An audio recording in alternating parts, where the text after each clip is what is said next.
Hey fragrance lovers and enthusiasts, welcome back. It's Benjamin here at the Centaur Fragrance Channel. Happy to bring you another beautiful fragrance. Thank you for being friends. Thank you for being supporters of this channel. And this fragrance, this sample here was actually provided by a viewer like you. So thank you.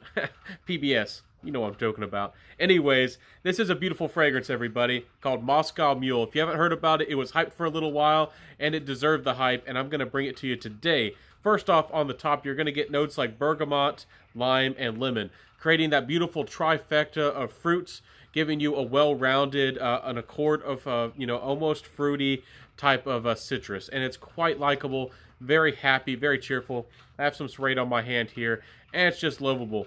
The citruses don't jump out as particularly crisp or sharp, as some fragrances is not the brightest or the sharpest, but it is here and it is noticeable and very much a beautiful kind of citrus kind of quality going on in this fragrance. In the heart, that kind of almost fresh kind of quality is even brightened up and made a little bit more likable, and that fruity nuance I told you about comes from green apple or Granny Smith apples, depending on what you want to call them. But it's beautiful. It's a little bit tart and a little bit sour of an apple kind of note, and really just goes well with the fragrance. In the background, there's some ginger, and this ginger is a little bit more on the fresh, watery side of ginger. I really do like ginger, and maybe wish the ginger was even stronger and even bolder, but it's nice. In the dry down, you're getting some light ambery tones. Maybe a little bit more than the amber wood or amber molecules, maybe a little bit more deep and maybe a tiny bit more intense, but not a lot. It still smells a little bit more molecule-like. Supposedly this one has a few of those special Firmenich type aroma chemicals in it, which makes this fragrance very likable and very enjoyable. To my nose, this fragrance definitely has a little bit almost of a boozy kind of nuance. Maybe a little bit more on the vodka side of things or moonshine. It's not really... doesn't stand out as a particularly boozy fragrance, and if you smell this fragrance you might not even think it's boozy. Maybe it's because this fragrance was inspired by alcohol, being called Moscow Mule, and being inspired maybe by the party scene, that maybe I'm kind of putting that interpretation or that feeling onto the fragrance. But I definitely get a very happy, cheerful fragrance that might remind you a little bit of booziness. Could remind you of a very exotic drink. Let's jump to the performance. But this is a very good smelling fragrance. Performance is where maybe this fragrance doesn't shine as much as I'd like it to. On my skin, this is a 6-hour abouts fragrance. It's not going to get me a lot more. It does linger on as like a skin scent for a good while longer, maybe closer to 8 hours. But really, the fragrance really isn't noticeable to me and maybe other people past the 6-hour mark or so.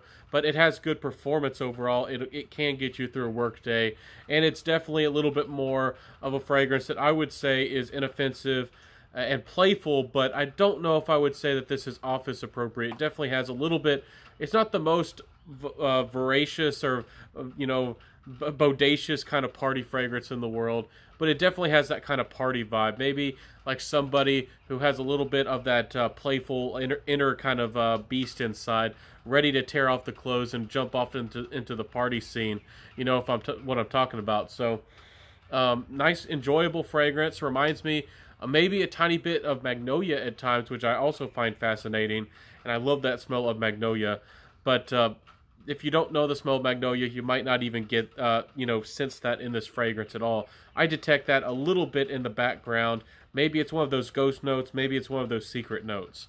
Anyways, back to the performance. Projection is going to be about on the average side, and sillage maybe about the average side. It's not the strongest performer, but again, it's a great everyday fragrance. It's a great fragrance for when you want to be a little bit more seductive and maybe charming, but you don't want to be overtly classy or overtly seductive.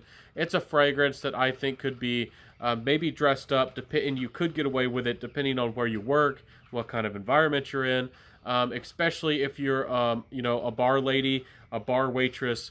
This would be a very stunning fragrance and work very well for you. And I can imagine maybe a lady who's a platinum blonde with a ponytail really rocking a fragrance like this, or maybe a lady who's very serious as a businesswoman but also has a wild side about her. So this is made by a brand that's focused for ladies and made by ladies, but as a guy, this one is a little bit on the unisex side. Of course, you can wear whatever you want, but it doesn't feel overtly feminine. I don't know if I could pull this one off, but it definitely is close to that unisex mark, but again, I do think it leans slightly feminine.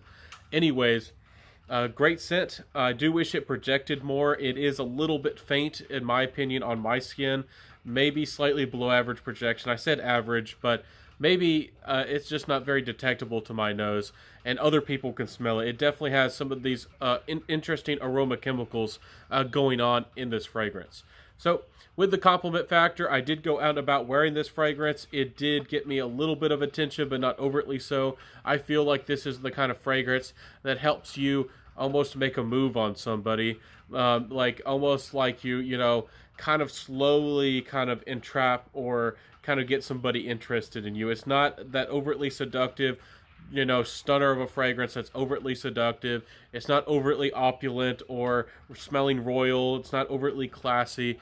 It's one of those fragrances that has a little bit of a soothing quality and a kind of alluring a little bit of a quality to it. So that might be a good thing. It might not be for you, but I do think that if you maybe like really fresh fragrances and maybe you don't like the really heavy, rich fragrances, maybe you can't stand gourmands or anything that's overtly sweet, this could be a seductive fragrance for you, and might be the perfect thing for you. So really good creation, really well done, very well composed, and I can see why it had some hype at one point. It's not hype so much today here in 2020, but for a while this was getting some hype.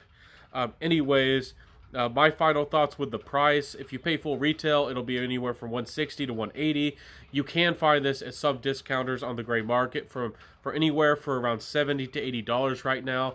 If this sounds good to you, if you like light, versatile, fresh fragrances, but also have a seductive, playful side about them, if you like those aroma chemical type of smells, if you don't like anything that's too heavy or too rich, and you want something that is a great charmer of a fragrance, I would say jump on it for the $70 to $80 range, and I think that you would be happy. And guys out there, if you're comfortable wearing things like Dior Homme, and you also want a fresh fragrance, and you're not afraid of wearing something that might be considered for the ladies, this is definitely one of those unisex fragrances that might really work for you. So, a beautiful fragrance, very well done, a great charmer. I do wish the projection was better. I do wish that the sillage was better. And I will say before I end this review, there are some of you out there who are going to test this fragrance, and you're going to expect a rich, full-bodied fragrance, and you might say that this fragrance is gone in like 10 minutes. This fragrance doesn't disappear in 10 seconds. If you drive your nose into your skin, this is one of those aroma chemical type of fragrances, and you will go nose blind, but other people will be able to detect it on you. I just want to put that out there for anybody who might think that this is one of those fragrances that's gone in 30 minutes or less. So, anyways, shout out to Juliet Has a Gun. Great creation. I hope that y'all enjoyed my fragrance review today. Hope that you enjoyed it. If you did like my content, you don't know what to do. Help me out as a fragrance reviewer and a YouTuber. Please like, comment, subscribe, hit that notification bell, share the video, and tell a friend. So I'll see you next time, everybody. I wish you the very best. Be smelling great out there. Wear what you love. Rock what you got. And I'll see you next time, everybody. Peace out, and bye.